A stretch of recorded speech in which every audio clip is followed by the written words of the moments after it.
دیر عظیم مجاہد حضرت خالد ابن ولید رضی اللہ عنہ. عموماً زمونږ دا پښتانه وي مونږ د خالد بابا اولاد یو، نو په دې سوچ کوو چې د کم خالد بابا، د خالد ابن ولید رضی اللہ عنہ که د بل خالد بابا. خو بهر کیف خالد ابن ولید رضی اللہ عنہ د پیغمبر علیہ السلام یو ډیر نږدې صحابي تیر شوی دی، او کم وقت چې د کافرونو د پیغمبر علیہ السلام خطرناک دشمنمو، د مکی مکرمی اوسیدونکي د قریشو د خاندان سره تعلق لري، او په جاهلیت کې د اسلام نه مخکې د قوم چیونو دی با سالاری کولا. او دې زمانه کې خو ټول جنگ چې دی هغه د ټینک سره او د توپ سره تعلق لري، خو بیا هم ګورې په دې فوج کې اوس هم یو دسته داسې وي چې هغه د اسونو دسته وي، د رسالې دسته وي، اوس هم شته. او هغه زمانه کې خو اس به په جنگ کې ډېر لوی کار کو، جنگ کې که مسلمان به او که کافر به، نو هغې سره به یو لښکر داسې و چې هغې ته به د اسونو لښکر وي، شاه سواران به و. د دې شاه سوارانو مشري به د خالد ابن ولید قوم کوله. د احد په جنگ کې چې کله مسلمانانو فتح او کامیابي وموندله، نو خالد ابن ولید کافرو په دغه وخت کې او د کافرو په فوج کې د اسونو د لښکر سپهسالارو مشر و جرنیلو. نبی کریم صلی اللہ علیہ وسلم یو غونډی باندې د احد په میدان کې مخامخ یو غونډی د وړه غوندې لاندې یو خوړ بیږي، اوس خو پکې اوبه نشته، هغه زمانه کې اوبه پکې نه وې، داسې کله چې به باران وشو یا د چینو مینو څه بعضې اوبه پکې رالې، د خوړ په غاړه یو وړه غوندې غونډی د جبل الرومات ورته وایي، په هغې نبي علیہ السلام کسان کینول چې تاسو به دلته ناست یې، او عبدالله ابن جبیر رضی اللہ عنہ ورته مشر کړ، په دې غونډی به ناست یې. ځکه نبی علیہ السلام ته پته وه چې مونږ خو مخ په مخ جنګ کوو، هسې نه په دې غونډی نشلان دی چې دا خوړ دی، نو په دې کې څوک را باندې را نشي او د شانه را باندې حمله ونه کړي. نو هغه صحابو ته نبی علیہ السلام فرمایلی چې تاسو به دلته ناست یې، دې ځای نه بلکل به نه خوځئ، او که مونږ کامیابي وموندله، فتح هم وموندله، او مونږه دا دشمن وتښتېده، هم به نه خوځئ، او که مونږ شکست ومونده او زمون غوښې مارغان تښتئ، بیا به هم نه راکوزېږئ. ځکه دا یره وه ورسره چې دې خوړ کې لاندې پټ مونږ خو جنګېږو، او دې کې خو خوړ خو ډېر جور دی، نو پکې اوبه خو پکې نشته، خو خوړ خو دې باراني اوبه کله کله پکې راځي، نو دې کې چې ته څوک پټ را نه شي او د دې غونډۍ په شا راتو شو، په مونږ حمله ونه کړي، ځکه د غونډۍ نه شاته بیا لوی میدان دی. یو وخت رب العالمین مسلمانانو له فتح ورکړه، یو صحابي فرمایي وی ما د کافرانو ښځې لیدلې چې پنسي اوچتې کړې وې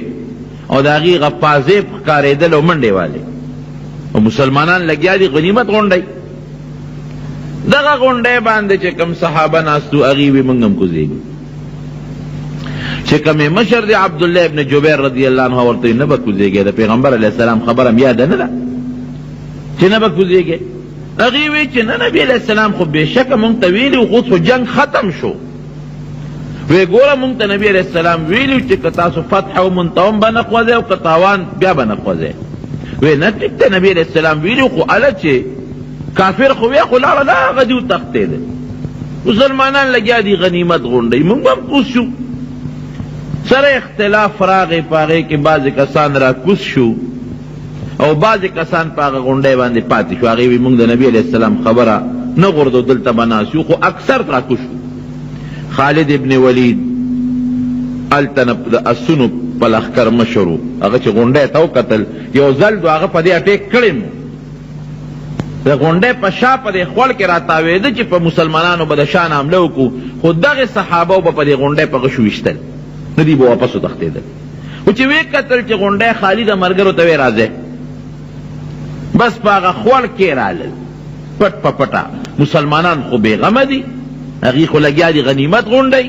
هغوی ته خو پته ده چې شاته زمونږ په غونډۍ کسان ناست دي، زمونږ دفاع کېږي، شانه نه په مونږ څوک نه راځي. او دې شاته خوړ کې سره د لښکره راغې، لا ولې هغه صحابو سره جنګ وکړو چې هغه کم په غونډۍ باندې وو، هغې شهیدان کړل، خو لږ پاتې شوي وو. او بیا د هغه غونډۍ په شا په خوړ کې راوختو، په مسلمانانو د شان یې حمله وکړله. ټول مسلمانان یو خوا بل خوا دې حد ته خبره ورسېدله چې د نبي علیه السلام مبارک غاښونه هم پکې شهیدان شو. او یا کسان صحابه کرام شهیدان شو، جلیل القدر غټ غټ صحابه کرام لکه حضرت حمزه رضی الله عنه غوندې، عبدالله ابن جحش رضی الله عنه غوندې، مصعب ابن عمیر رضی الله عنه، دا جلیل القدر لوی لوی صحابه کرام شهیدان شو. نو دا خالد ابن ولید د حملې د وجې نه چې دې د هغه کافرو د اسونو د لښکر څخه په سالارو، دا د قومي نښه وه بس، او بهادر انتهایی بهادري وه پکې. پیغمبر علیہ السلام چې کله احد دغه ته حدیبیې ته وی خالد ابن ولید نه چا تپوس وکړ، وی تا چې اسلام راوړه نو ستا زړه کې د پیغمبر علیہ السلام متعلق څه سوچ راغی چې ته مسلمان شوې؟ وی ما اله ایمان راوړه. وی چا به په زور ایمان راوړي، چا به د بل شي د وجې نه راوړي، لیکن ما اله اسلام قبول کړ چې زما په زړه کې سوچه دا خبره پرېوته چې نبی علیہ السلام د الله رښتونی پیغمبر دی، او د هغې وی ما سره دلایل دي. وی چې کله نبی علیہ السلام عمرې لراته او د حدیبیې هغه صلح وشو په دغه سفر کې 6مه هجرې کې، وی ما د مکې کافرو ته وی چې زه به نن انشاءالله ستاسو انتقامونه اخلم، ټول به ظالم. وی زه لاړم او یو لار کې کېناستم د یو ځای کې، وی ما ته پته و چې مسلمانان چې د مانځه وخت راشي دوی مونځ کوي، او چې دی په مانځه ودرېږي د دې ټوله توجه بیا مونځ طرف ته. نو ملګرو ته مې وی چې د مازدیګر مونځ ته دوی ډېر په دروند نظر مسلمانان ګوري. واقعي نبی علیہ السلام فرمایي،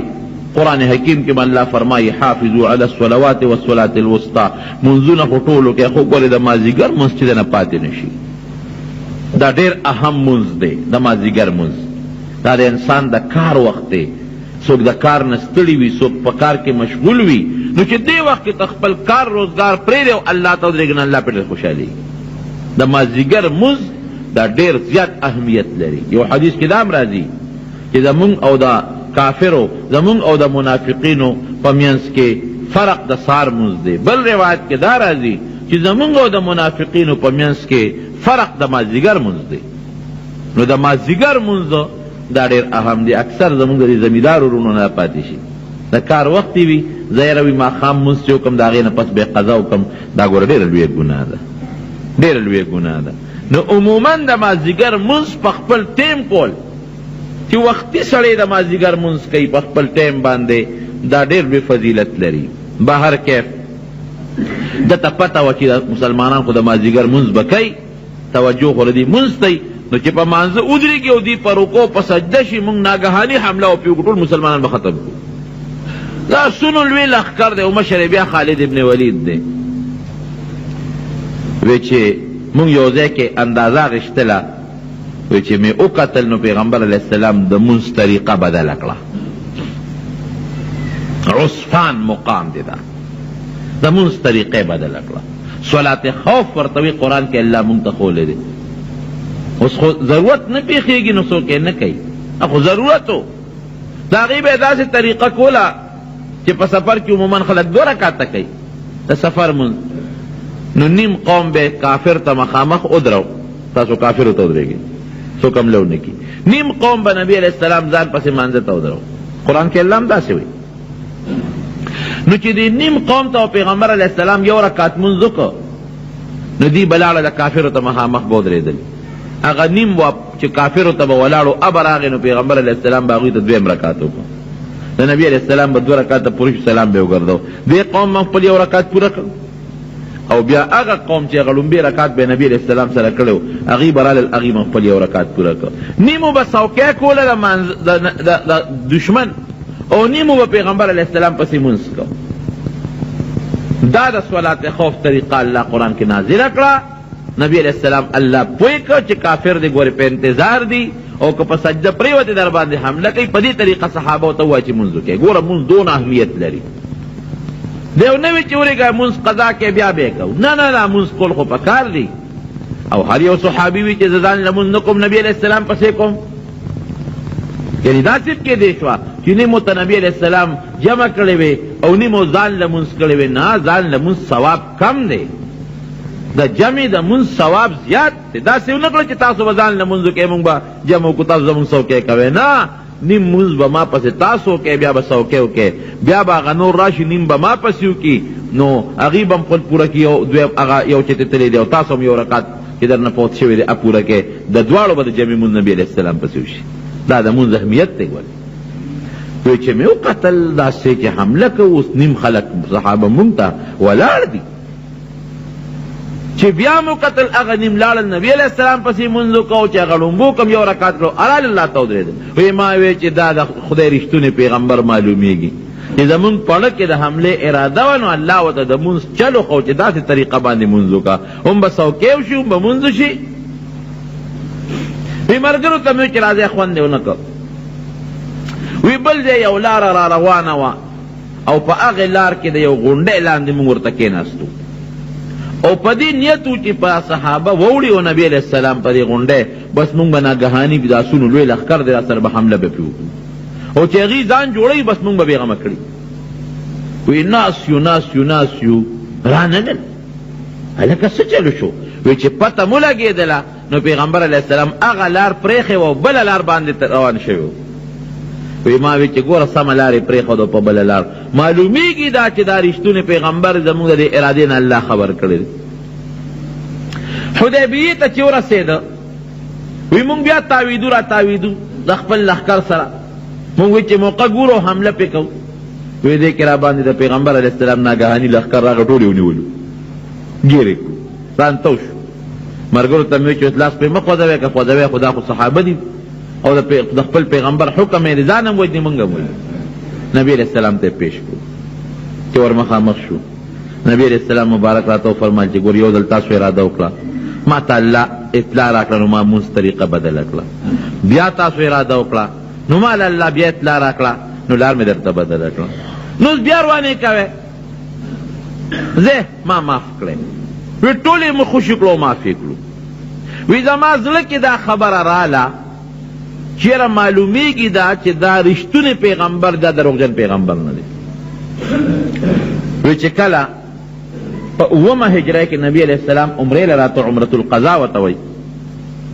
دغه حدیبیې د عمرې قضا کوله وی ما وی چې یاره زه خو په مکه مکرمه کې نه ایسارېږم او دا مې وی چې نبی علیہ السلام مکې ته راځي او زه په مکه کې نه ایسارېږم هغه بغض او عناد مې و د مکې نه لاړم وتښتېدم وی چې د مکې نه وتښتېدم او نبي علیہ السلام راغی عمره وکړه او واپس ځي د ضرور ولید ابن ولید د هغه نوم مسلمان او صحابي و نو د هغه نه یې تپوس وکړي ولیده خالد څه شو ګوره وی زما تپوس یې وکړه هغه ورته وی چې د الله رسوله ما خو وقت خو نشته چې تبار وتی دی یاره وی خالد ابن ولید چې دی نو هغه ډېر هوښیار دی او ډېر قابل او پوه دی او هغه د اسلام نه بار پاتې کېدل نه دي پکار وی نبی علیہ السلام مبارک خود 3 ورځې تېرې کړې عمره وکړه مدینې منورې ته لاړ او ما ته خپل رور یو خط ولیکه هغه خط کې لیکلي چې ای زما روره خالده پیغمبر علیہ السلام په مکه مکرمه کې صرف او صرف ستا تپوس کړی دی ګورې د بل چا تپوس یې نه دی کړی او ستا متعلق یې دا ویلي دي چې هغه ډېر هوښیار دی او ډېر پوه دی او هغه د اسلام نه بار پاتې کېدل نه دي پکار دي چې هغه د خپله بهادري د الله دپاره استعمال کړي او د اسلام دپاره استعمال کړي وایي چې ضرور دا خط راته میلو شو وایي زما پړه کې د اسلام مینه او جذبه پیدا شو هغه نښې خو مې لیدې وې لکه مې جذبه راله چې یاره واقعي نبی علیہ السلام ګوره زما نوم اخلي او سو ځایه ما ولیدل چې الله پاک د دې پیغمبر علیه السلام حفاظت وکړ، یو ځل نه، دو ځله نه، څو ځله زمونږ نه الله بچ کړ. بس وی پړه کې مې جذبه راله، وی لاړم زما یو دوستو صفوان ابن امیہ هغه له ورغلم، وی مې چې صفوانه یو خبره در سره کوم، داسې کار دی چې تا ته هم پته ده او دې ټولې مکې ته پته ده چې دا پیغمبر رښتونی دی، تا ته هم پته ده چې څو ځله موږ دوی سره جنګ وکړو لیکن هغه له الله بری ورکړي او موږ له الله شکست راکوي او خو رښتونی پیغمبر دی. نو که دې خوښ اراده چې دا اسلام قبول کو ملګري شو. وی صفوان ما ته وایي چې خالده داسې کار دی چې که د مکې دا ټول خلک مسلمانان شي او یو زه پاتې شم نو بیا په ایمان نه راوړم، زه په مخه دی. وی ما وی چې د پلارم په بدر کې مړ دی، تریم مړ دی او د ده رشته داران هم مړه دي، د ده پړه کې هغه غصه پرته ده. وی بل دوست مې عکرمه د ابوجهل زوی، هغه له ورغلم، وی ما ورته چې عکرمه تا ته پته ده چې دا رښتونی پیغمبر دی او موږ ورسره بلا جنګونه وکړل، موږ له څه فایده راکړه، ګټه هم د هغه ده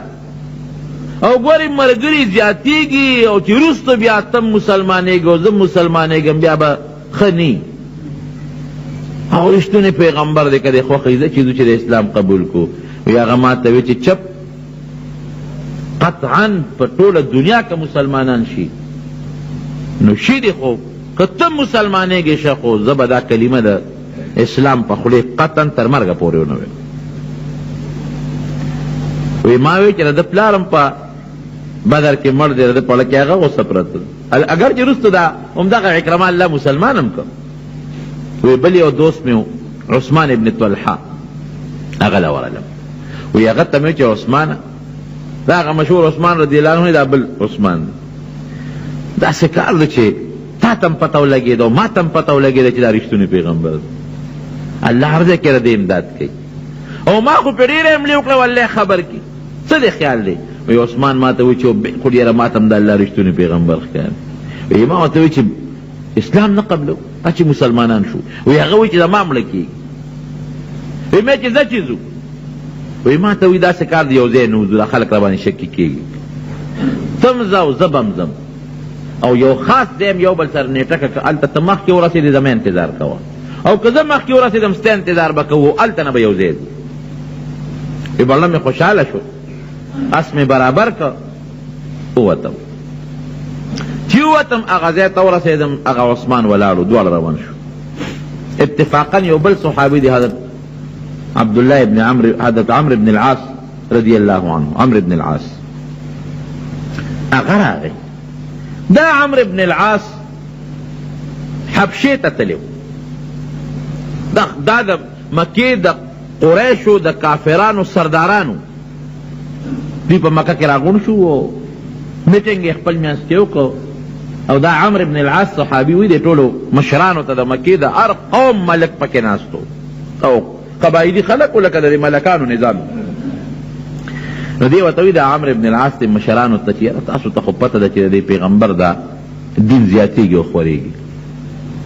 نو که موږ په دې مکه کې یو او د دین زیات شو او راغې په دې مکې حمله وکړه نو د ده لاندې خو ژوند موږ له خوند نه راکوي. ګوره داسې سخت کافر موږ به د ما تحت چلېږو، داسې خو نه کېږي. ځای چې ځو چې ته حبشې ته هجرت وکړو، نو که دې راغی او په مکې حمله وکړه او مکې فتح کړه نو موږ خو به دلته نه یو که نه حبشه کې به یو، او که زمونږ ملګري غالب شو دا مسلمانان ختم شو بیا به راځو. وی ټول چې څومره ملکانو او رؤساو مشرانو ټولو به ډېره ښه خبر ده، لاړو وي حبشې ته، نجاشي او بادشاه د هغه خواله لاړو. وی ځان سره په تحفه کې څرمنې یوړئ. په مکه مکرمه کې خلک را قربانۍ کوي نو څرمنې زیاتې، حج د خلک راځي، قیمتي قیمتي د ګډانو د اوښانو څرمنې وچې شوې دام ځان سره په تحفه په ډالۍ کې یوړې نجاشي بادشاه له. وی چې هلته ورسېدو نو وی هلته د پیغمبر علیه السلام یو نماینده یو مسلمان راغلی و، عمرو ابن امیه زمری رضی الله عنه، استازی و د نبی علیه السلام. وی ما دې ملګرو ته وی چې یو چل نه کړو، چې دې بادشاه ته ووایو او دا صحابي ته وغواړو دې مړ کړو، وړه خو به هم لږ یخ شي، قریش به هم خوشحاله شي. وی چې ډېره ښه ده. وی چې لاړو نجاشي بادشاه له نو هغه ته به خلکو سجده کوله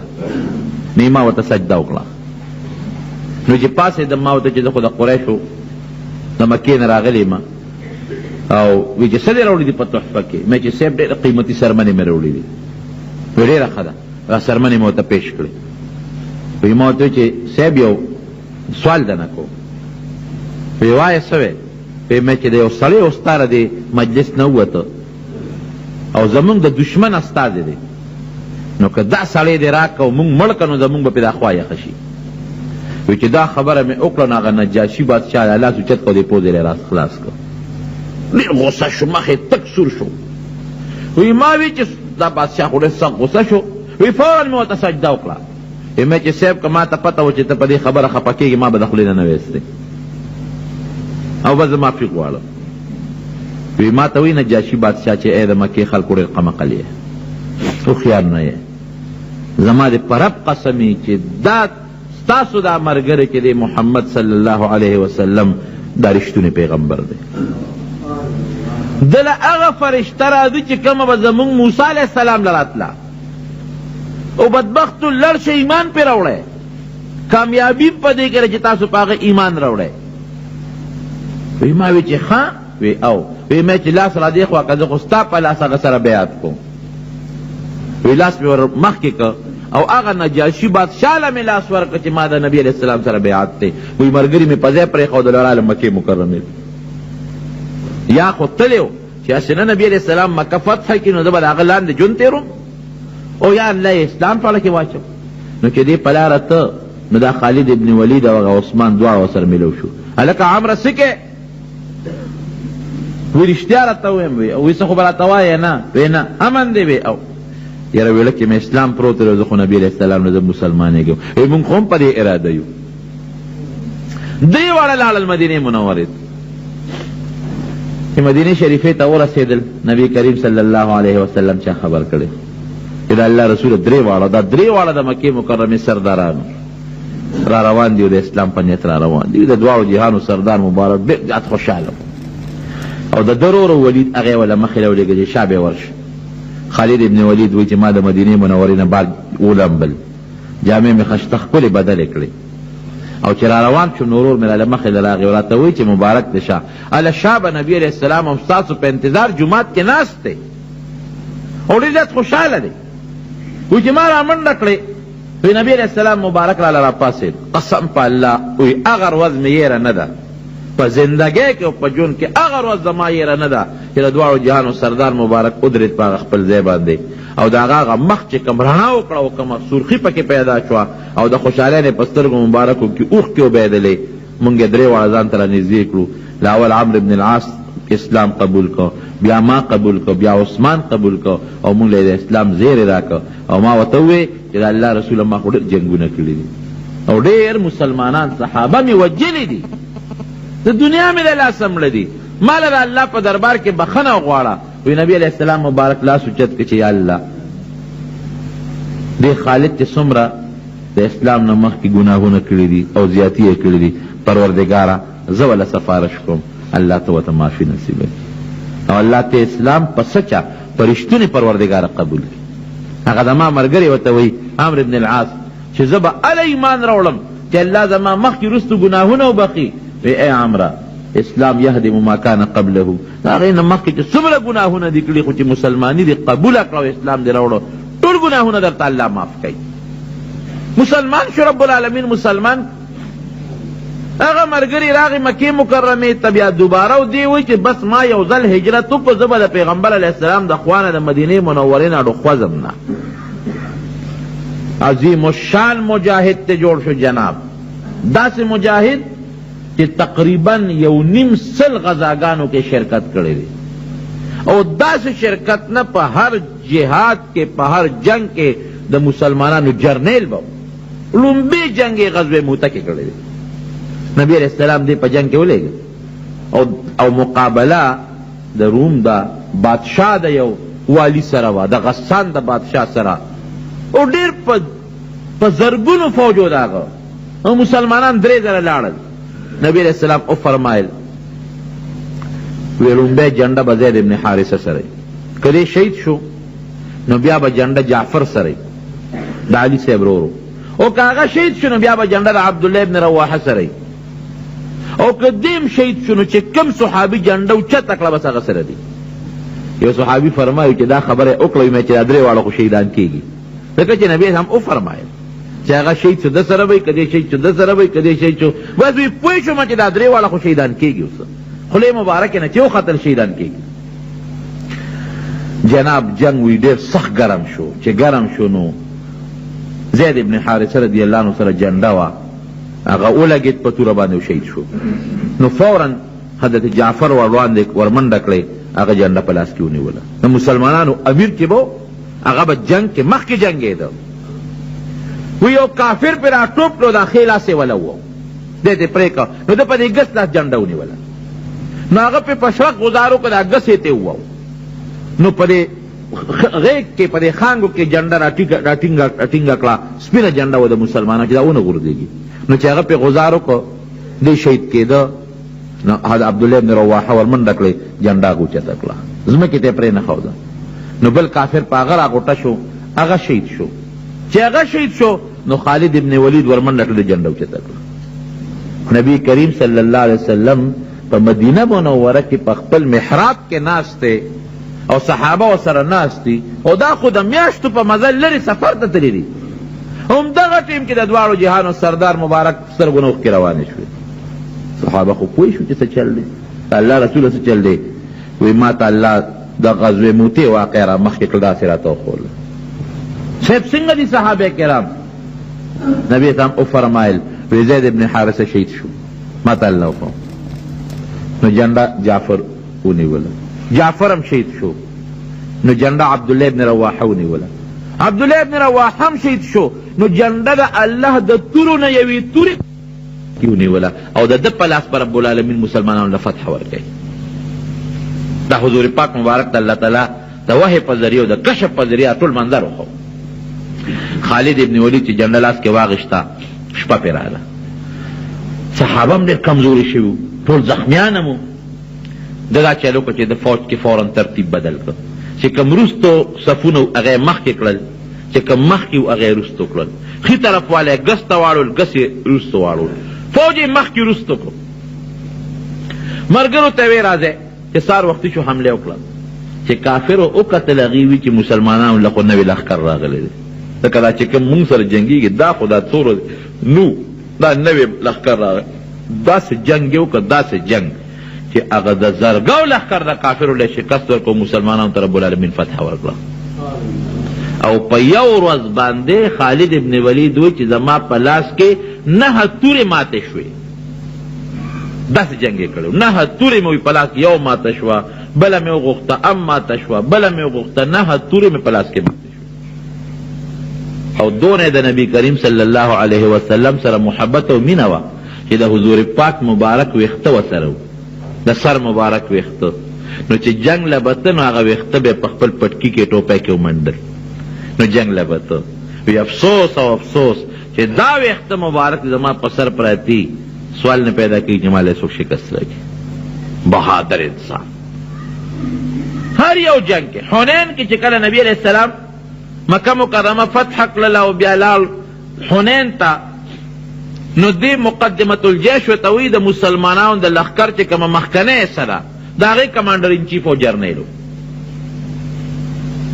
نو هغې کې پې د غشو غزارونه وشو، داسې سخت په غشو باندې ولګېده چې ټول وجود یې زخمي زخمي شو. نبی کریم صلی الله علیه وسلم ورته تپوس ته راغی،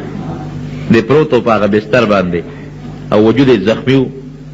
غشو باندې لګېدلی و، وینې ترې روانې وې. حضور پاک مبارک ورته وی خالده ولې؟ وی صاحب زخمی شو. وی دې خوا که زخمونه دی. نبی علیہ السلام مبارک ورته لاس په زخمونو راح که، په هغه ساعت یې الله زخمونه جوړ کړل، پوټې درد وي زما زخم اوس نه کوي، خدای جوړ کړو.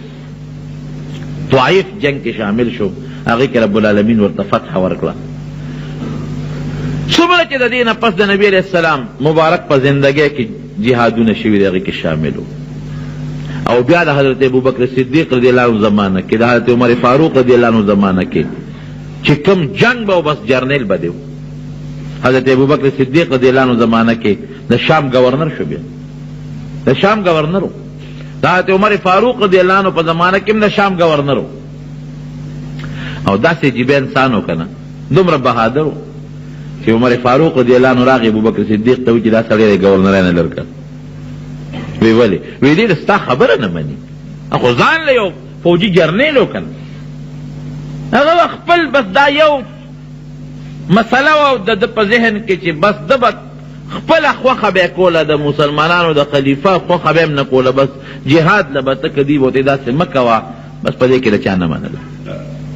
ابوبکر صدیق ورته وایي عمر ته، وی عمر ټیک ده چې خالد زما نه مني، خو یاره پرېږې د یو ډېر لوی جرنیل دی او د ده د ژوند دا ریکارډ دی، ریکارډ چې په کوم جنگ کې د شرکت کړی دی د مسلمانانو په جهاد کې، هغه جنگ شکست نه دی مونتی، دی چې ته تښتېدلی نه دی او نه یې ملګري تښتېدلی دي، پرېږې ده وه یاره وایي ستا خبره نه مني که نه. نو دی ورته وایي ابوبکر صدیق وی خالد ته نبي علیه السلام توره ویلې ده، توره او کولو توره د تیکې نه بار توره یې ورته ویلې ده. نو د هغه توره چې پیغمبر علیه السلام د تیکې نه بار راوښکې ده، عمر هغه را باندې واپس تیکې ته مه در نه کوه، بس بار ښه ده. همدغه ګورنر ښه دی چې د عمر فاروق رضی الله عنه زمانه راله، د ده په دور کې هم ګورنر و، خو ده به خپله خوښه کوله. نو یو ځل یو صحابي له 10,000 درهمه په انعام کې ورکړل. حضرت عمر فاروق رضی الله عنه ته اطلاع راورسېدله، نو فوراً یې ملګري راغونډ کړو، بس خالد د دې ګورنرۍ نه لر کوم. وی ولې؟ وی خیر دا 10,000 روپۍ چې ده ورکړې صحابي له ولې ورکړې؟ که دا د مسلمانانو د مال نه ورکړي نو دی هم ښه نه دي کړی، خیانت یې وکړو، او که د خپل مال نه یې ورکړي نو بیا یې اسراف کړی دی. ولې ورکوي؟ بد لر کوم یې، خو زما خبره هم نه مني، زه ورته یو څه وایم دی بل څه کوي. ابو عبیده ابن جراح رضی الله عنه ته اطلاع ولېږله، وی بس تا له مې اطلاع در ولېږله، ته د شام گورنر شوې او خالد چې دی نو فوراً چې اطلاع در ورسېږي په دغه ساعت دی د گورنرۍ نه معزول کړه. نو که بل سړی وي که نه نو ممکن نه چې لا مقابلې ته ودرېدلی وي. او حضرت عمر فاروق رضی الله عنه زړه کې یو بله خبره هم وه، وی په خلکو کې دا یو پراپګنډ هم ده چې دا څومره فتح کېږي نو دا ټول د خالد د برکته کېږي. دې زه د دې ګورنرۍ نه لر کوم چې خلکو ته دا وښیمه چې دا څومره فتح کېږي، دا د مسلمانۍ د طاقت ته وجه نه کېږي، که خالد جمدي وي او که مړي دا فتح به کېږي، دا مې د الله ارمان دی. نو دې میدان جنګ کې ولاړو، میدان جنګ کې ولاړو چې ابو عبیده ابن الجراح رضی الله عنه راغی، وی زه خو عمر را لېږلی څه حکم دی؟ وی تا چې دې صحابي دا 10,000 روپۍ ورکړي دي دا د خپل مال ورکړی دی که د مسلمانانو؟ وی دا مې خپل ورکړی دی. نو عمر خو چې د اسراف دی، اسراف دی ولې کړی دی؟ وی زما په مال او زما په پیسو ورکولو زه ښه پوهېږم، عمر پېښ او خپل مال یې پېښه، زما مال سره د عمر څه کار دی؟ یو صحابي دی ما ول خپلې پیسې ورکړي. وی ښه ما ته خو وایي چې دی د ګورنرۍ نه معزول کا، ډېره ښه خبره ده چې معزولۍ مې ډېره ښه خبره ده. نو یو خاص ټوپۍ به د ګورنر په سر وه، هغه ټوپۍ ته ده لرې کړه، وی دا ټوپۍ راکړه مالې، دا ټوپۍ واله پټکې را واخېست سر نه یې تاو کړو. نو څه وایي؟ وی الحمدلله. هغه ګورنر چې لر شو وی الحمدلله، وی اوسه پورې جنګېدم د مسلمانانو مخکې به جنګېدم، اوس چې جنګېږم د یو سپی په حیثیت به جنګېږم، مخکې به د جرنیل په حیثیت جنګېدم، اوس به د سپی په حیثیت جنګېږم، خو جنګ نه مې څوک نشي وښکې. بیا ډېره موده پس راغی مدینې منورې ته، چې مدینې منورې ته راغی نو د عمر فاروق رضی الله عنه سره ملاقات وشو. حضرت عمر فاروق رضی الله عنه ورته وایي چې ګورې خالد مونږ خو د ګورنرۍ نه لرې کړې، خو په دې خیال نه چې په تام څه شک و یا د خیانت شک مو در باندې، خو زه دې قوم دې دنیا ته دا ښیم چې ګورې که خالد یا بل صحابي جمدي وي او کني دا فتح او دا نصرت د الله په اختیار کړي، دا به الله مسلمان له ورکوي. نو دی بیا په مدینه منوره کې د هغې نه پس هم ډېر جهادونه کړي دي. نو اخره کې چې دی کله مړ کېده که نه نو ده به جاړل، یو ځل په بستره باندې پروت دی بیمار دی او جاړي. چا ورته وی خالده ولې جاړې؟ وی جاړم په دې چې ساره نه په خپل کټ کې خېږي، په دې جاړم. نو ولې ته په دې خپې؟ وی یو په دې خپې مفسوس دا دی چې د ما نه دا سا د جهاد په میدان کې وتې وي. ډېر جهادونه مې وکړل، واقعي 2.5 نه زیات جهادونه، لیکن خپه په دې مه چې میدان جنگ کې او د جهاد په میدان کې مې د سا د وتو نصیب نه و، په خپل کټ کې رانه ساخېږي. او یو د وجود کې 2 ګوتې ځای داسې نو چې په هغې د غشي یا د نیزې یا د تورې داغ دی، 2 ګوتې ځای پکې داسې نو، ټول وجود یې زخمي و. د نبی کریم صلی الله علیه وسلم چې د سره کوم محبت و، یو ځل حضرت عمر فاروق رضی الله عنه لیږلی وی لاړ چې له صحابو نه زکات راغون کا راوړ، وی صاحب 3 کسو زکات رانه که باقي ټولو راکړه. او یو ستا تره حضرت عباس رانه که، دویم خالد ابن ولید رانه که، او دریم ابن جمیل یو صحابي دی هغه رانه که. نبی علیہ السلام او فرمایل وی د عباس زکات په ما دی، ابه زه در کوم، دوچن به در کوم، ځکه چې نبی علیہ السلام د هغه نه د 2 کالو زکات پیشکې اخیستی و. او د خالد غریب نه تاسو څه غواړئ؟ د هغه نه زکات مه غواړئ. د هغه خو چې څومره مال دی او سامان دی ټول جهاد ته وقف کړی دی، هغه سره دې څه چې تاسو ته زکات غواړئ. او دا دریم صحابي ابن جمیل دې خو ډېر زیاتې او ظلم کوي، الله مالدار کړو دې زکات نه ورکوي، دا خو زیاتې کوي. نو ګوره وی خالد ابن ولید چې څومره سامان دی، که اس دی، که توره ده، که زغره ده، که نور څه دي، وی ټول جهاد کې د الله په نوم وقف کړي دي. نو غواړئ ته څه؟ دا ډېر عظیم المرتبه، ډېر عظیم مجاهد، او دا نبی علیہ السلام ډېر نږدې ملګری پاتې شوی دی خالد ابن ولید، او دومره بهادر انسان چې نبی کریم صلی الله علیه وسلم په خپله ورته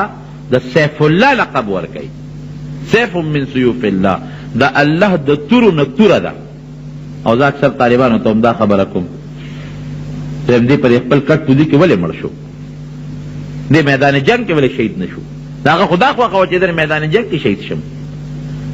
او د 100 نه زیات جهادونه یې وکړل، دا ولې؟ زم نبی علیہ السلام مبارک و د توره ویلې، د توره چې توره یې ورته ووی او کولو توره یې ورته ووی، نو د پیغمبر توره او د الله توره بیا ماتېږي نه. د انسان د اوسپنې توره به ماته شي، خو د الله او د رسول توره ماتېدو والا نه ده.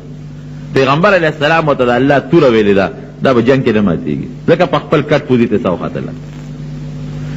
نو زمونږ پښتانه وایي موږ د خالد بابا اولاد یو. اوس به دا نسب وګورو چې واقعي موږ د خالد بابا اولاد یو که نه یو. نو خالد ابن ولید په مدینه منوره کې وفات شوی دی. نسبن پښتانه د خالد ابن ولید اولاد نه دی نسبن، خو یو څیز شته، هغه دا چې پښتنو کې چې پرشتونې پښتونې نو هغه کې بهادري وي، دا حقیقت دی. ځکه همیشه پښتنو هم جهادونه کړي دي، په دې وطن کې پښتنو جهادونه کړي دي. محمود غزنوي رحمت الله علیه چې په دې علاقه راغی نو د پښتنو یې مرسته کړې دي، ورسره جنګ کړی دی، جهاد یې کړی دی.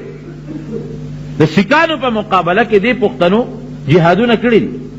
په تحریک آزادۍ کې چې کوم وخت انګریز د دې وطن شړلی شوی دی، نو پښتنو پوره جهادونه کړي. زموږ علماو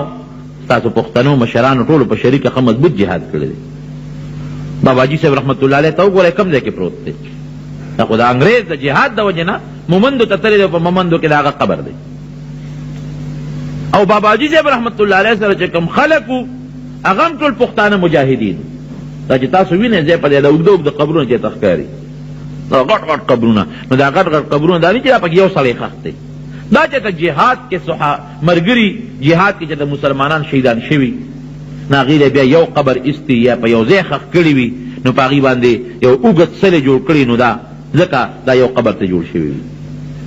دا نیموړی بابا تاسو تاریخ وګورئ، نو دا د محمود غزنوي ملګری رحمه الله دا هغه زمانه کې راغلی دي، دلته جهاد کړی دی،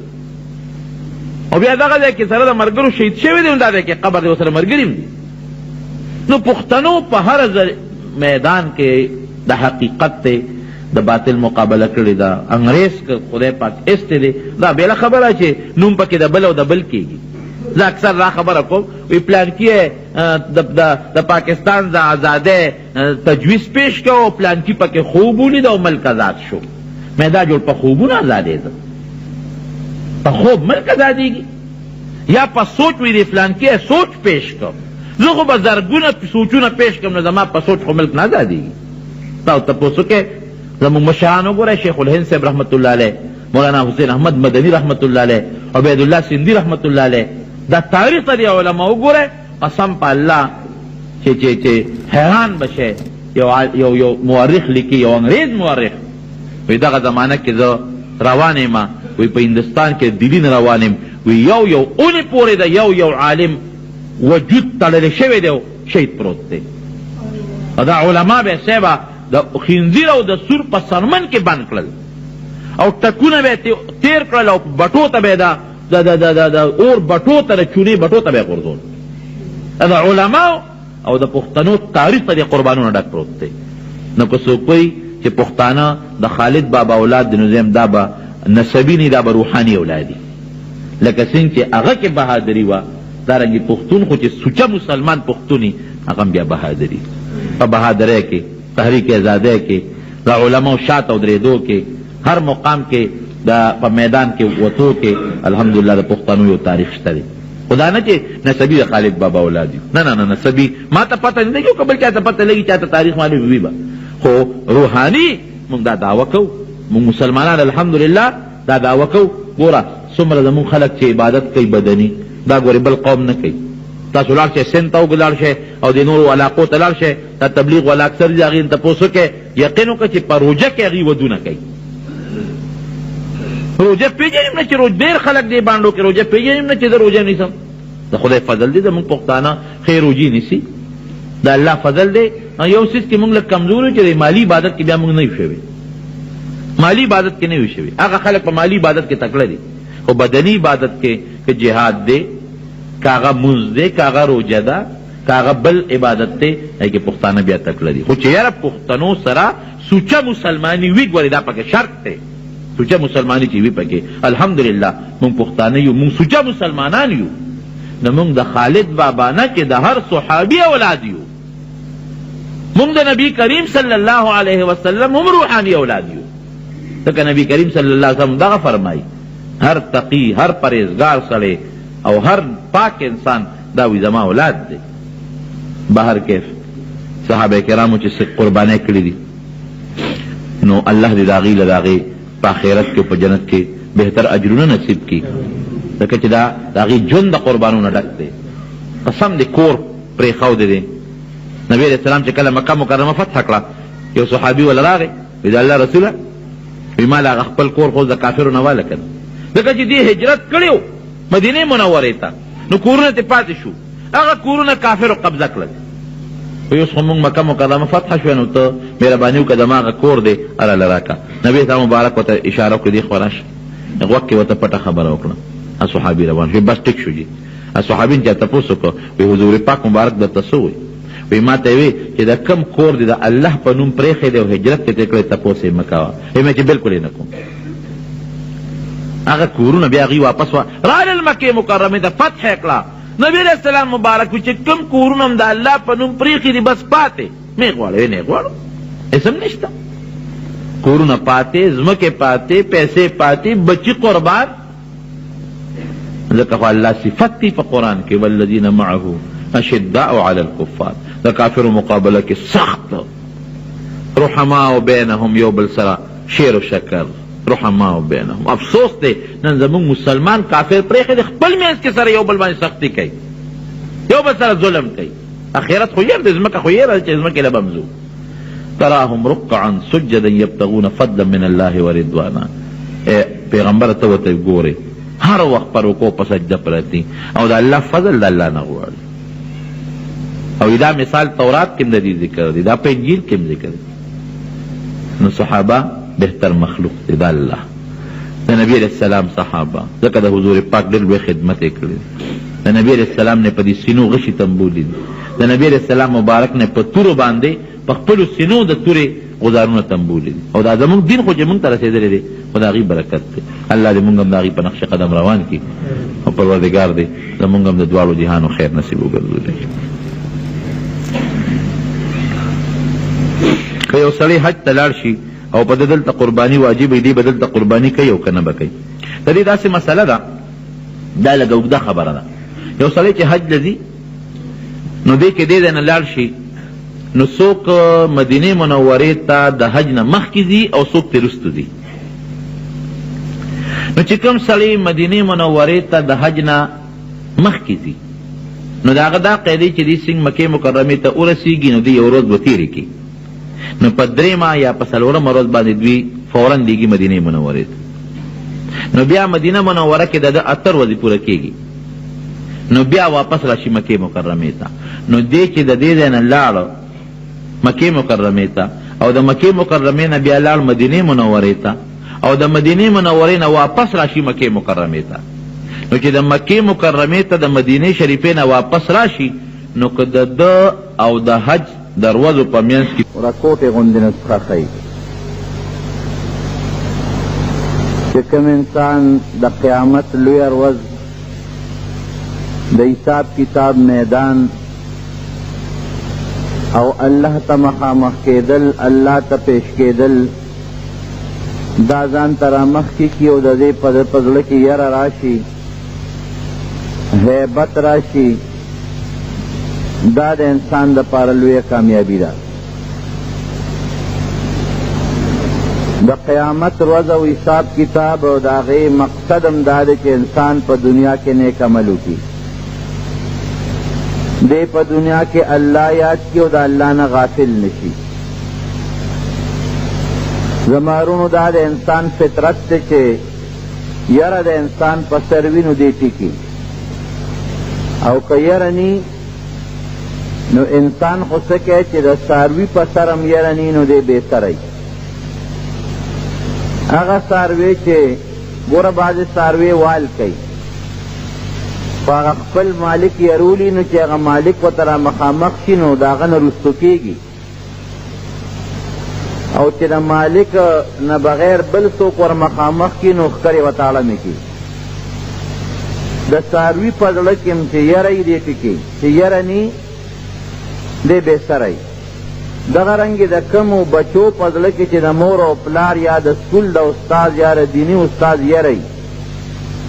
دی په ادبي، او د کم ماشوم په زړه کې چې د مور او پلار یا د استاد د مشر یره نی دی بې سری. رو انسان هم داسې دی که د ده په زړه کې د قیامت د ورځې یره وي چې الله به ما نه تپوس کوي، حساب کتاب به را سره کوي، ښه کوم که بد کوم دا ټول به د قیامت په لویه ورځ راته رامخکې کي، دی به په ادب وي، دی به ټیکي، دی به د الله نه یریدونکي پرهیزګار مسلمان جوړیږي. او که په زړه کې د الله یره نی د قیامت خبرې تاړو توجه نه ورکوي، د قبر عذاب، الله ته ودرېدل، هېڅ قسمه یره په زړه کې نه دی به بې سری، د هېڅ پروا به نی، دی به نه الله یادوي نه به د شیطان نه ځان ساتي. نو د کامیابۍ نښه د الله په نزد د کامیابۍ نښه د جنت د رسېدو نښه د الله د رضا نښه دا ده چې ځان به بې سره نه جوړی، قیامت به نه یری،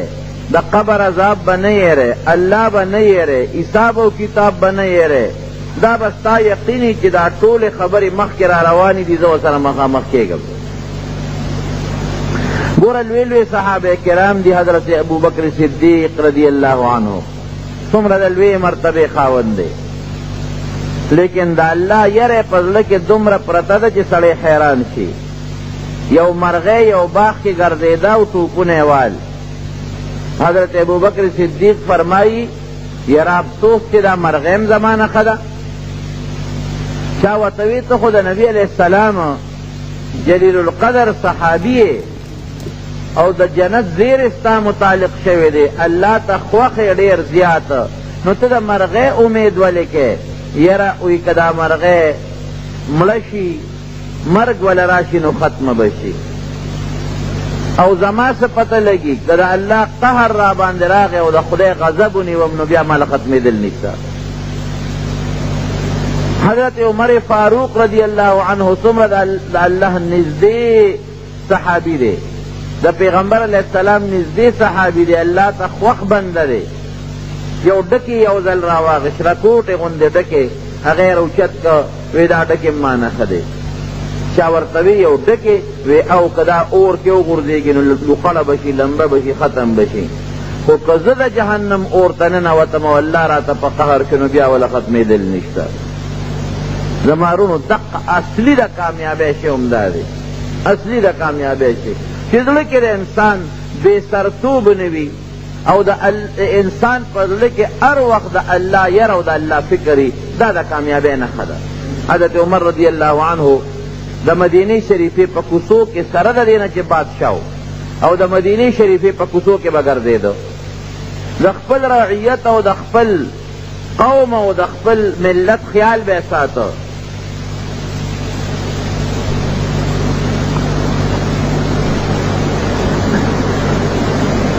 یو ځل پوره د الله یرې ته د مدینې شریفې په لاره روان دی او ګورې نیمه شپه ده نیمه شپه یو ځای کې د جړه آواز واورېده ماشومانو ژړل ملګری ورسره دی ملګري ته وایي ته راځه داسې د مدینې شریفې نه بار ځنګل علاقه ده چې ورغی هلته اوس ماشومان دي جاړې اور بلیږي یو بوډۍ ښځه ورسره ناسته ده او ماشومان دي ورسره حضرت عمر ته تپوس کوي رضی الله عنه وایي دا ماشومان ولې جاړي وایي دا وږي دي وږي وایي چې وږي دي نو دا خوراک چې تا په دې اور باندې ښودی دی نو دا وله زر ورکه که نه وایي په دې کې خو خوراک نشته وی د کټوی کې د سا چولی دی وی اوبه دي او کاڼي دي پکې وی په اوبو په کاڼو څه کې وی دا ماشومان پې غولومه دوی مې په تمه کړي دي چې دله څه پخومه نور خو څه شته نه نو په دې تمه باندې که د دوی دا جړا لږه غلي شي او دوی له خوب ورشي هسې خو راته جاړي نو په دې یې غولومه نو دې ورته وایي چې ته د مسلمانانو بادشاه له ولې نه راځې بیت المال له ولې نه راځې چې دا ماشومان درته جاړي او چغې درته وایي او خیمه یې د شپې لګولې ده وی د قیامت ورځ به یې د عمر ګریوان او زما بلاسي بس داسې وبوګنېده ویرېده وی ترور عمر ده نه څه خبر دی خو چې ته خبر کې او بیا څه در نه کړي نو د الله دربار کې به یې د قیامت پر ورځ راکاږي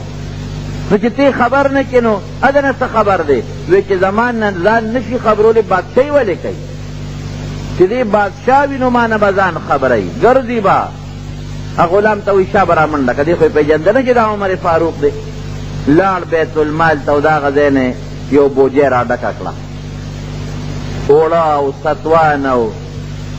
کجورې او څه هغه زمانه کې چې کوم خوراک دی هغه یې پکې واچو او بوجۍ یې ډکه کړه او خولې وله وتړله هغه غلام ته وایي نوکر ته وایي دا را پشا کړه غلام ورته وایي صاحب نه دا به زه پشا وړم ما ته یې را پشا کړه عمر فاروق رضی الله عنه ورته وایي نه ته زما نه ډېر مضبوط او نه د ثواب زمانه زیات خوښ دی وی نه صاحب دا خبره خو ټیک ته خو ته بادشاه او زه غلام یم او پیټې وړل د غلام کار د بادشاه کار نه دی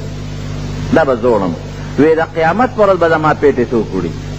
اوس خو به دا پیټې څه یو څه خو د قیامت پر ورځ به یې څوک وړي دی وړی شي که د قیامت پر ورځ زما پیټې وړی شي نو دا هم یو څه که د قیامت پر ورځ نه شي وړی نو زه خپل پیټې او ته خپل نو بیا به دا زه وړم وی د قیامت پر ورځ خو ستا بوج نه شي موړی وی را پشی که ګور امیر المؤمنین ته بادشاه د مسلمانانو ته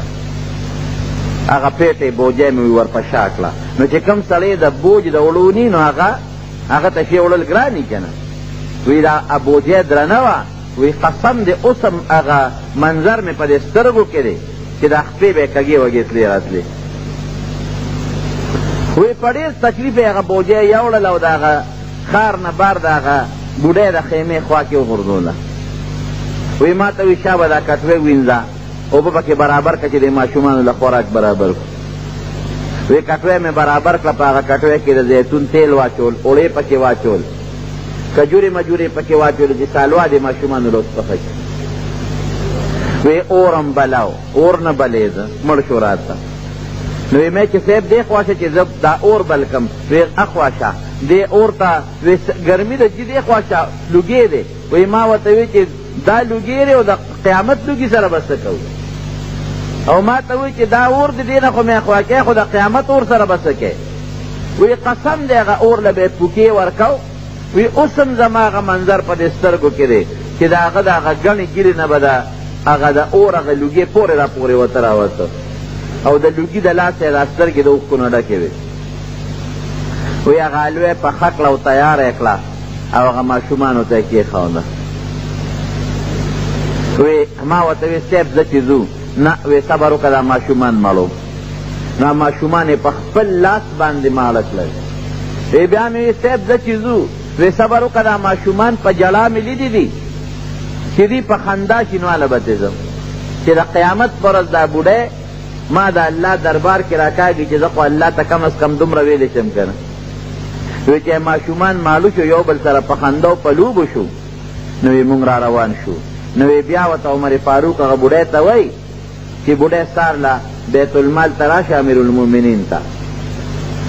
چې تا له پسې وظیفه مقرره کړم نو بوډی ته خو پته نه هغه خو وایي چې دا به هم لکه د ایران او د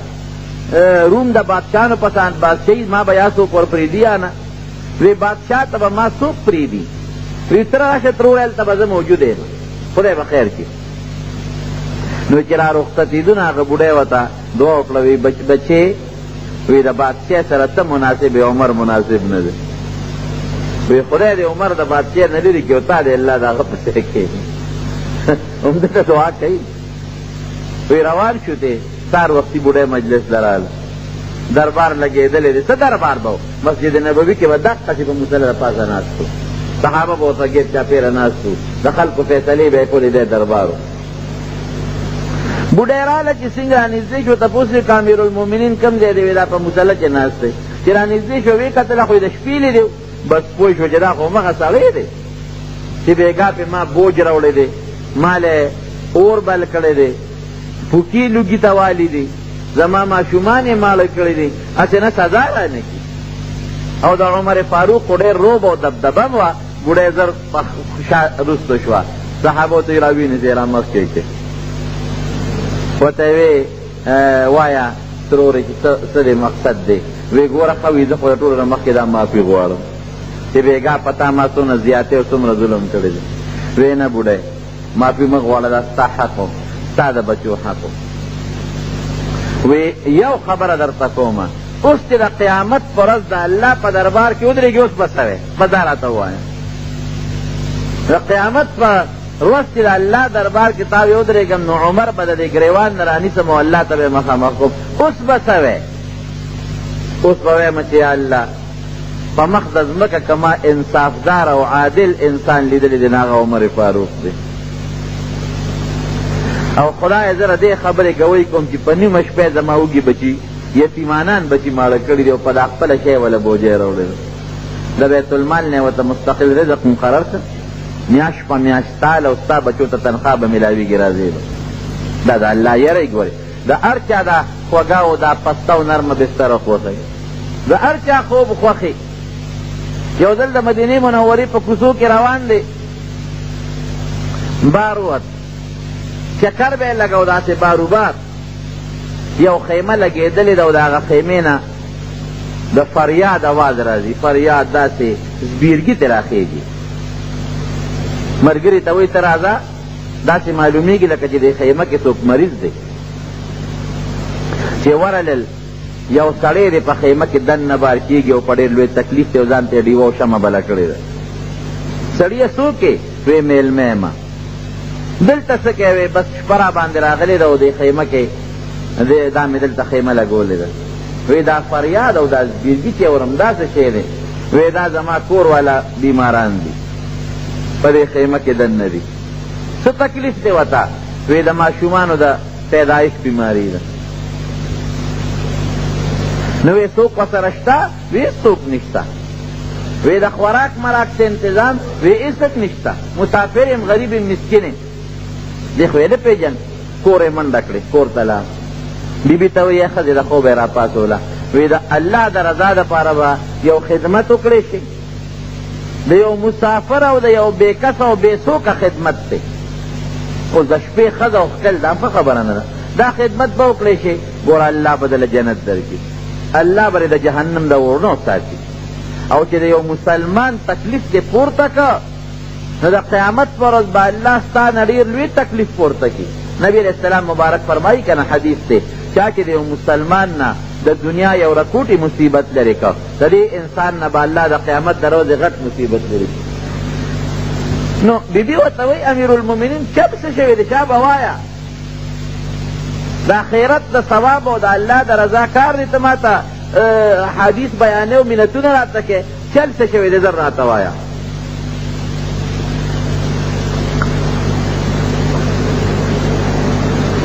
وی دغسې د دې ښار نه بار په خیمه کې یو مظلومه ښځه غریبه بېکسه بېڅوکه مسافره او د وړو د ماشومانو د پیدایش تکلیف دی ورته. وی شابه زه چې ځو، وی چې سامان ځان سره واله چې انسان له څه ورکول غواړي دغه وخت. هغو زنانه وه زر یې سامان مامان برابر کو او په منډه لاړل. چې څنګه لاړل خیمې ته ورورسېدل، ګوره د بادشاه ښځه ده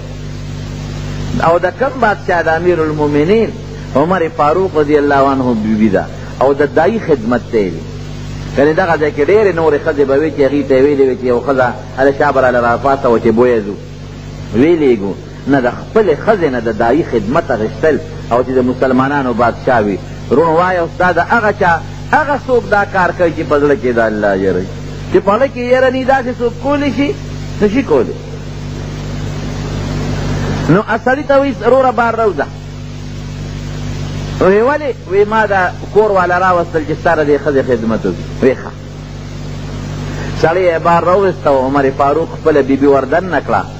ښځې له هغه وخت سره چې څه ګرم خوراک پکاري یا بل څه پکاري هغه انتظام یې ورته برابر کړ. او عمر د هغه سړي سره بار ناستې په خبرو اترو دي، دې کې د هغه ښځې له الله ماشوم ورکړه هلک. نو حضرت عمر فاروق رضی الله عنه ته ښځې بیبي آواز وکړ، وی امیر المؤمنین مبارک تشه، تا دې مسافر رور له خدای پاک زوی ورکړ. خو چې دی ورته وي چې امیر المؤمنین مبارک تشه، نو سړی پر پیدو شو. وی ښه ته عمر فاروق امیر المؤمنین یې ویو؟ وی دا ستا بیبي ده ویو؟ وی صاحب موږ معافي غواړو، ما نه خو غټه غلطي وشو. او هلته په خیمه کې په ښځه هیبت راغی چې ښه دا عمر راغلی دی بار ناست دی، دغه خو یو نوم و یو دبدبه وه. او په ښځه هیبت راغی چې ښه د امیر المؤمنین ښځې ده ما د دیتوب خدمت وکړه. نو ګوره پیده پکې دومره شوه چې په هغه ښځې دومره هیبت راغی چې د هغه هیبت سره خدای پاک هغه مکمل جوړه کړه. د ماشوموالي د ماشوم د کېدو نه پس چې نور کم تکلیفي د هغه هیبت سره الله د هغه نور تکلیف نه خلاصه کړه. زړې ورته په خپو پرېوت صاحب معافي غواړم، زما ښځه دې مړه وې خو چې ستا بیبي د هغې خدمت نه وې کړی، زما ښځه دې مړه وې خو چې تا وله خدمت نه وې کړی وې. نه د قیامت پر ورځ به څه کوم؟ د الله دربار کې چې الله ته زه مخامخ ودرېږم او ما نه الله تپوس کړی وي چې دغسې د مدینې په قرب و جوار کې یو ښځه په خیمه کې پرته وه او د هغې څوک نو او بېکسه او مسافره ښځه وه، ما به الله له څه جواب ورکو؟ سهار وختي به بیت المال ته راشي چې ستا دپاره او ستا د دې ماشوم دپاره مونږ ته ښه وظیفه مقرر زړه کې چې د الله یری. حضرت حسن رضی الله عنه فرمایي، حضرت حسن وی زما د قسم یې د جمعې ورځ وه، حضرت عمر فاروق رضی الله عنه ته مې کتل نو جامو کې ټوټې لګېدلې وې، نو ما هغه ټوکړې وشمېرلې 12 ټوټې ورته لګېدلې وې، 12 ټوکړې. او یو ځل یې جامو شلې ده نو درزي لی ولېږله وی دې ته یو ټوکړه واچوه، نو هغه درزي ورته نرمه پسته ټوکړه واچوله، نو چې دله جامه راولېږله وی دا خو ورته نرمه اچولې ده، واپس یې ورولېږله وی غټه مضبوطه کړپله ورته واچوه. او خپلو عاملانو ته وزیرانو ته گورنرانو ته چې کله به یې لېږل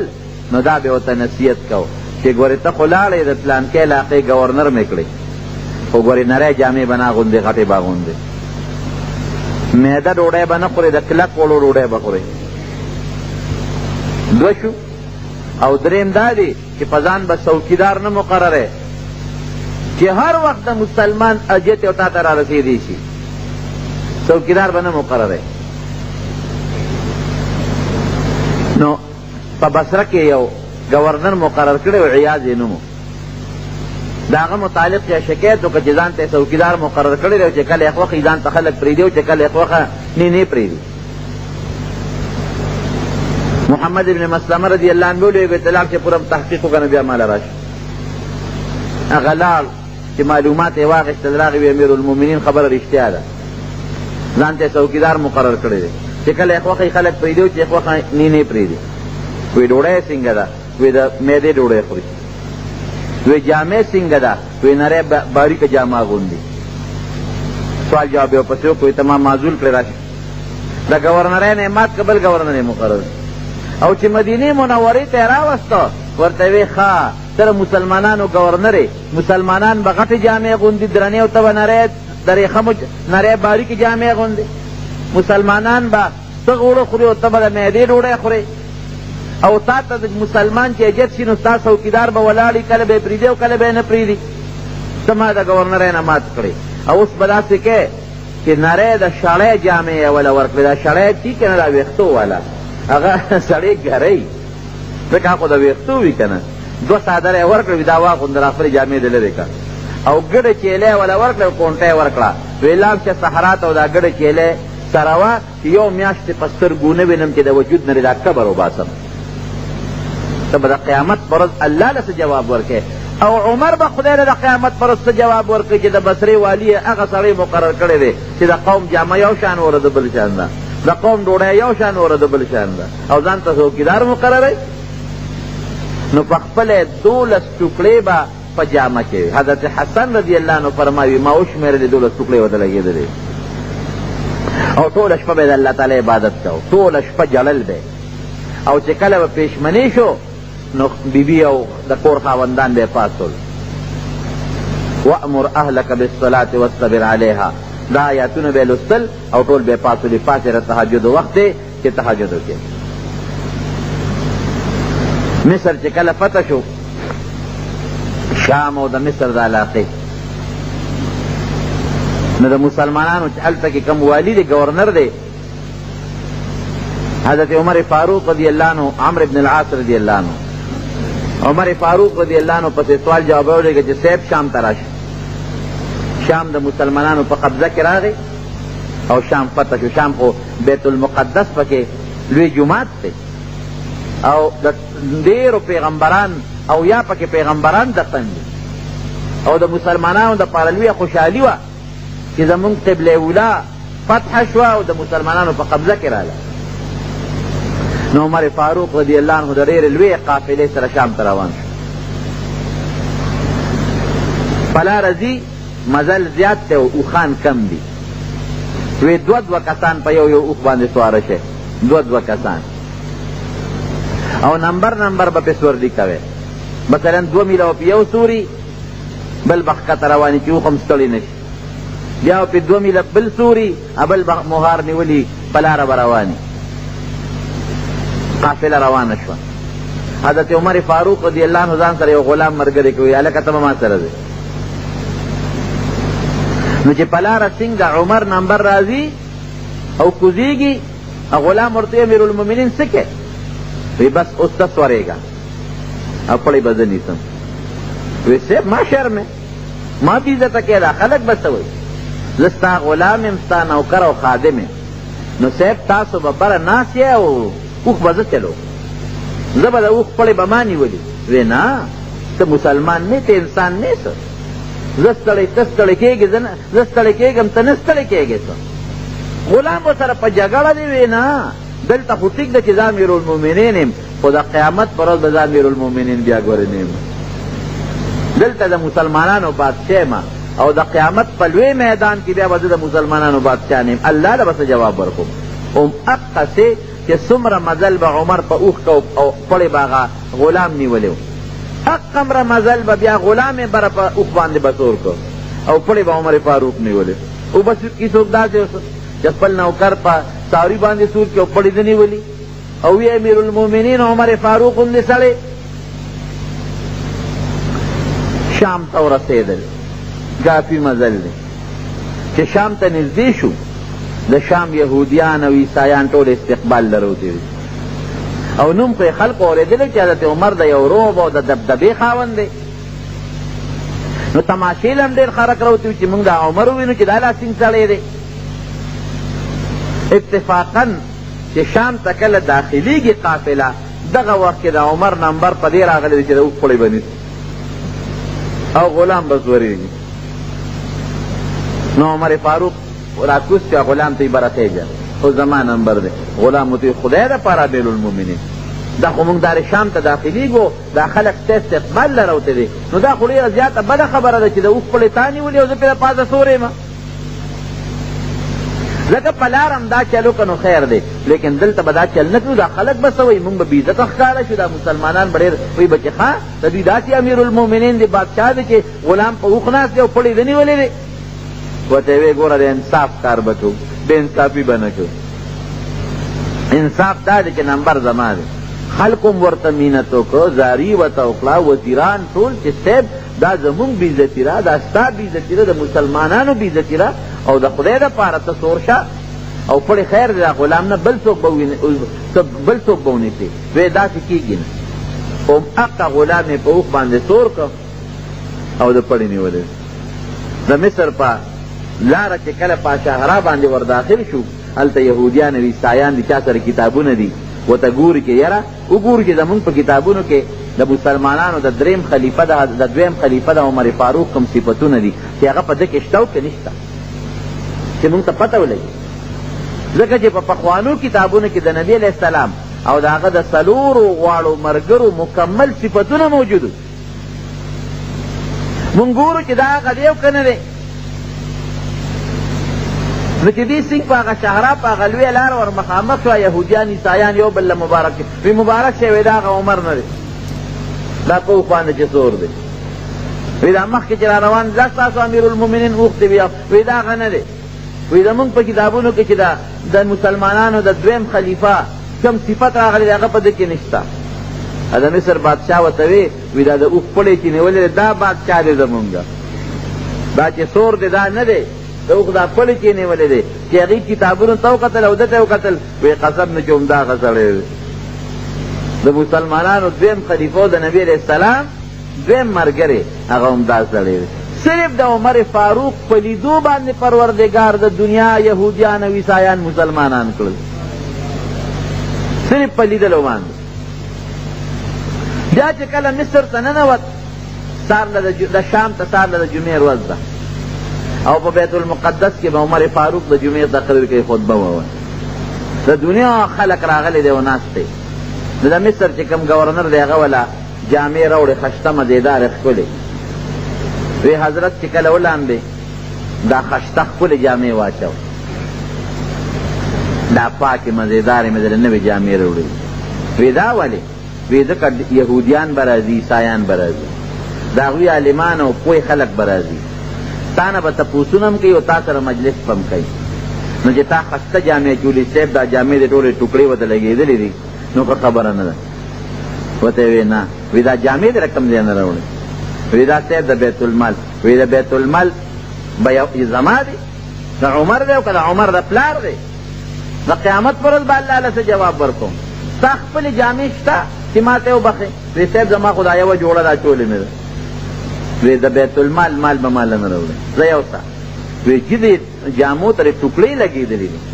خلک به را پورې خاندي زمونږ بېعزتي ده او ښکلې جامې واچوه. او ورته څه وایي؟ وی کفا بالایمان زینتن، وی د ایمان نه بهترین ډولې شی بل نشته دی.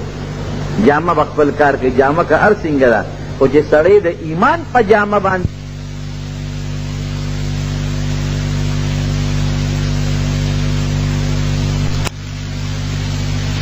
په غسلخانه کې ووینځلې نورې جامې نشته. نو چې هغې ځان له صفا کړې او په غسلخانه کې نچوڼ کړې او لږې یو فوټې اوچماتې شوې وی چولې بار راووته. د جمعې مانځه له بیت المقدس ته لاړ، په منبر کېناست. یهودیان او عیسایان د دنیا د عیسایانو راهبان او د علماو دا راغلي دی ورته ناست.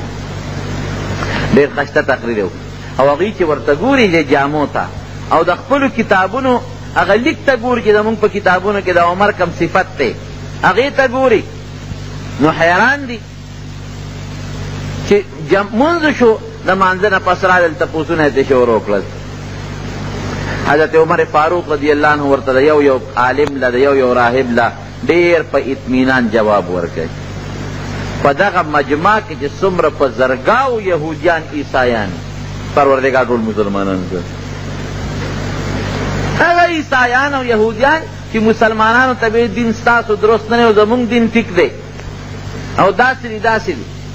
زما وروڼو چې د انسان په زړه کې د الله یره راشي که نه د هغې اثر د انسان په دې مخ او په دې وجود باندې راشي او بیا د هغې اثر په بل مسلمان پرېوځي. لکه څنګه چې سړی د انور ته دا شیشه ونیسي که نه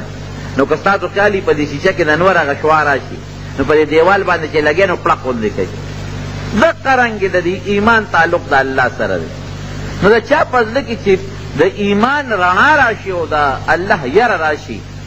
نو په بل مسلمان یا په کافر یا په انسان داسې اثر پرېوځي لکه شیشه چې څنګه یو دیوال ته نیسي هغه برېښنا کوي.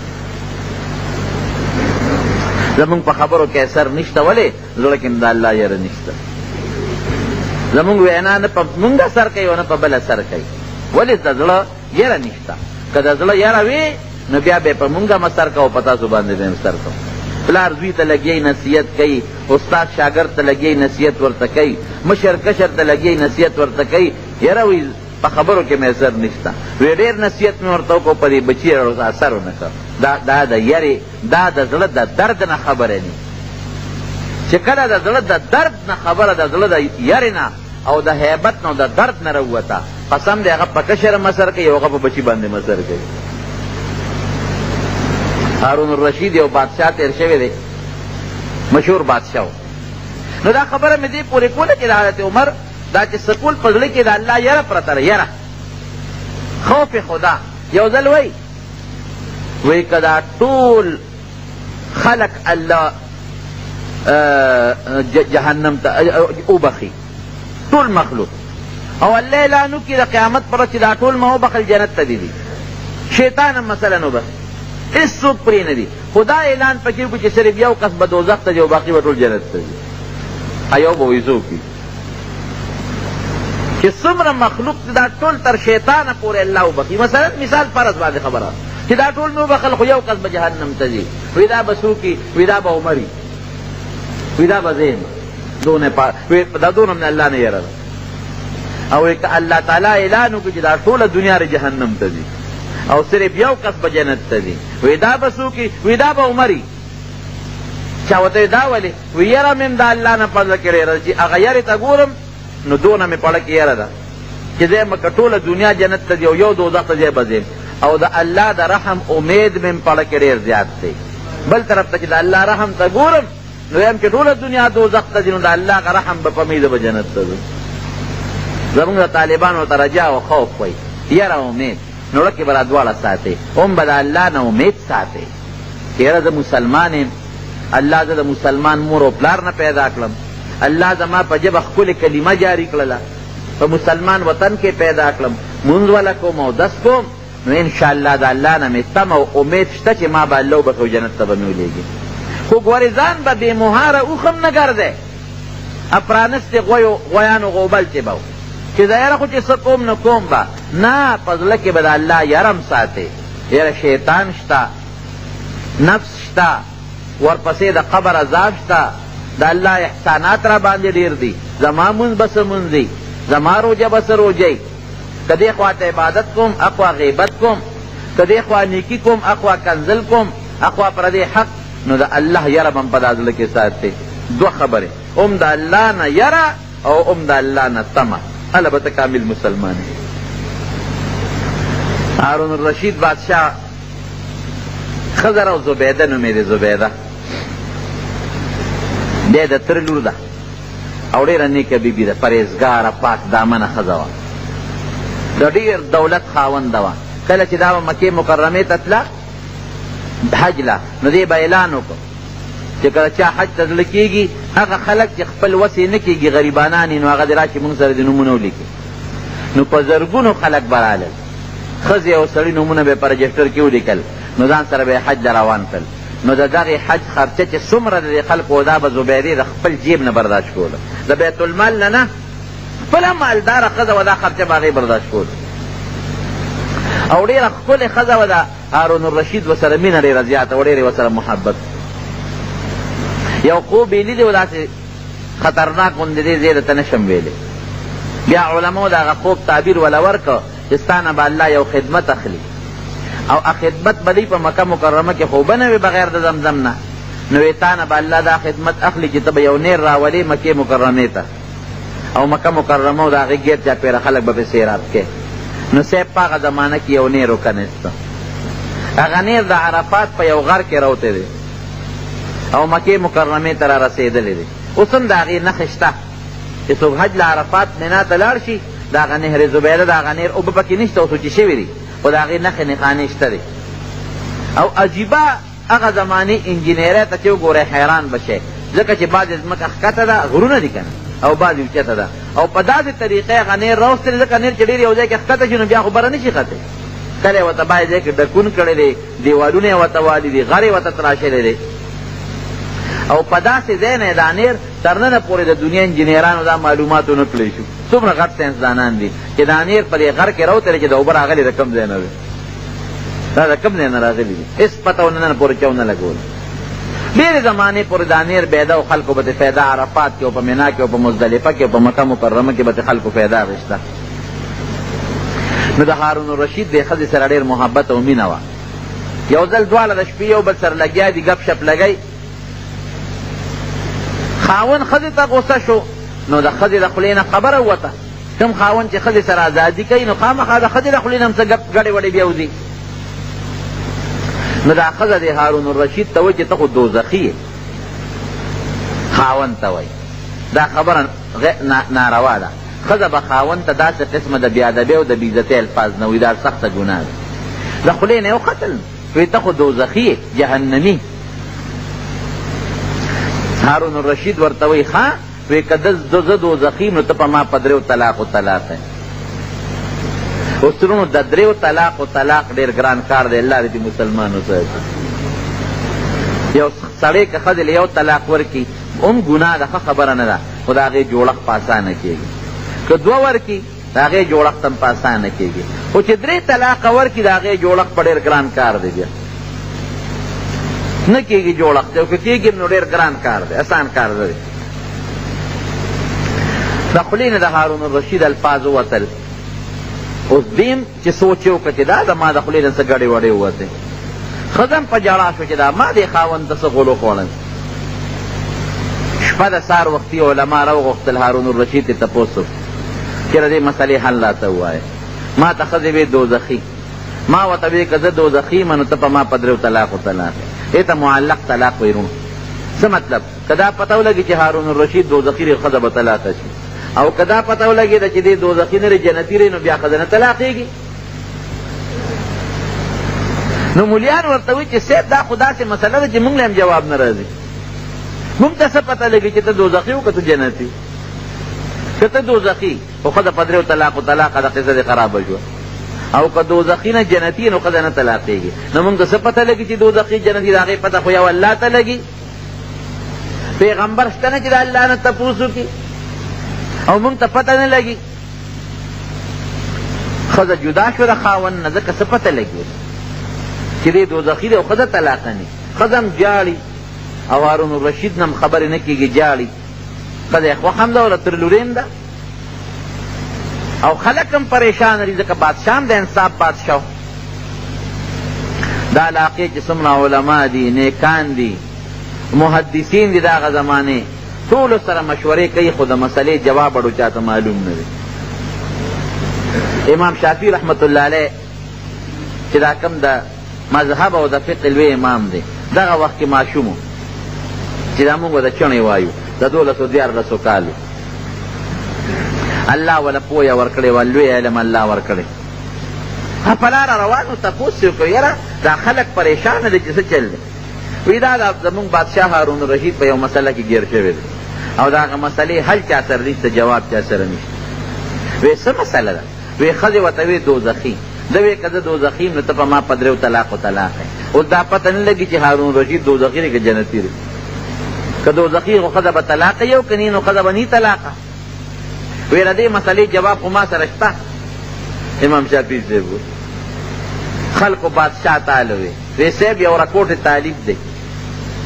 محمد ابن ادریس ته د نوم و. نوم محمد او د پلار نوم ادریس شافی. هغه سره جواب شته ویره وله دی ولا مجلس ته بوت. هارون الرشید په تخت ناست، وزیران ناست، قاضیان او وزیران او قاضیان یې څوک دي؟ لوی لوی امام ابو یوسف رحمت الله علیه غوندې خلک ناست دي. دا نیکان او صالحان خلک یې قاضیان علما. دی ورته مخامخ خدای طالب دی مولانا صاحب طالب صاحب زما را دې مسلې جواب د سره شته؟ وی او صاحب بالکل شته. ټول مجلس کې وزیران او ګڼه ناست ده. وی خوایا که نه؟ وی نه صاحب داسې نه کېږي. وی ته به د دې تخت نه راکوشې او زه به دې تخت ته وخېږم، ته به دلته ودرېږې، ښځه به دې راولې به م ودرې، د مسله به راته بیان کې، زه به جواب درکم، بیا ته پیشه او تخت دې پیشه. وی دا خلق ورته وی داسې کې؟ وی نه، وی دا خو د علم سپکاوی دی چې دی بره ناست دی او زه ورته ولاړ یم او دې ما نه د مسلې تپوس کوي. ګوره د دین قدر مونږ خلکو کې نشته. مونږ د علماو څه قدر کوو؟ مونږ د طالبانو څه قدر وکړو؟ په لاره به ملا رواني، اکثر به اودس مات کړي، مونږ به یې تپوس وکړو استاد کوی کې چرګه پروت دی څو بورقې ترې وباسي. صبر وکړه چې دی خو لږ یو بوټی ځان فارغ کړي بیا به دې تپوس وکړي. دین د دین عزت پکې، د دین مسله دا د قرآن یا د سنت نه به تا ته امام د هغې جواب درکوي، د هغې به تم قدر کوي، امام به هم قدر کوي. که مونږ د دین د قرآن او د سنت او د هغې د مسلو قدر وکړو مونږ به په خپله عزتمن یو، او که مونږ د هغې قدر ونه کړو مونږ به بې عزته یو. ګوره نه مونږ د ګیرې قدر کوو، که یو سړی غلا وکړي نو مونږ ګیرې ته نسبت کوو. ته لا شیخ یې نه لکه د اغلا خو یې دې ګیرې نه ده کړې، دا خو یې لاسونو کړې ده. که سړی معمولي غوندې په سیکل چا سره ډغره ووایي او ته لا شیخ یې، نو دا بریکونه یې په دا ګیره کې لګېدلي دي چې ته ورته وایې چې شیخ یې. بریک په لاس کې دی. ګوره دا زمونږ د شیطان هغه اثر دی چې مونږ ته ګیرې ته نسبت کوو، پټکي ته نسبت کوو، ګیرې ته نسبت کوو. علم ته لا مولی، ته لا طالب یې، ته لا سپین ګیرې، نو دا رواني دې ګیرې وکړه، او که دا رواني دې پټکي وکړه، او که دا رواني دې علم وکړه. مونږ ته دین سپک ښکاري ځکه مونږ سپک یو. مونږ په بچو سپک یو، مونږ په کشرانو سپک یو. ولې؟ مونږ د دین قدر نه کوو. که مونږ د خپل مشر د ګیرې، دا ګیره او پټکي دا خو سنت څیزونه دي، نو که مونږ د پیغمبر د دې سنتو قدر وکړو، د ګیرې، د پټکي، د مشر، د پلار، د استاد، د عالم، د طالب، د جومات، د مصلې، قسم په خدای چې تاسو مونږ به عزتمن یو. بیا خو مونږ کې د عزت نشته نو مونږ هم بې عزته یو. نو وی دا د دین سپکاوی دی چې زه لاندې ولاړ یم او دې په تخت سور دی او ما نه د مسلې تپوس کوي. دې به راکوشي، زه به په تخت کښېنم، د مسلې تپوس به وکړي، زه به جواب ورکړم، بیا دې پېښ او خپل تخت دې پېښ او بادشاهي یې پېښ. هارون الرشید پوه شو چې هلک خو عالم هم دی خو هوښیار هم دی. علم سره ګورې عقل لوی څیز دی، علم سره چې عقل نه هغه هم بېکار دی. ښځه یې راوسته، په پړوني کې مخامخ ودرېده او هارون الرشید زر د تخت نه راکوز شو. امام شافعي صاحب رکوټ طالب د په تخت د پاسه کېناست. چې کېناست لوی وزیران او علما قاضیان ناست دي. وی وایه مسله دی. وی صاحب دې ښځې ما ته وی ته دوزخي.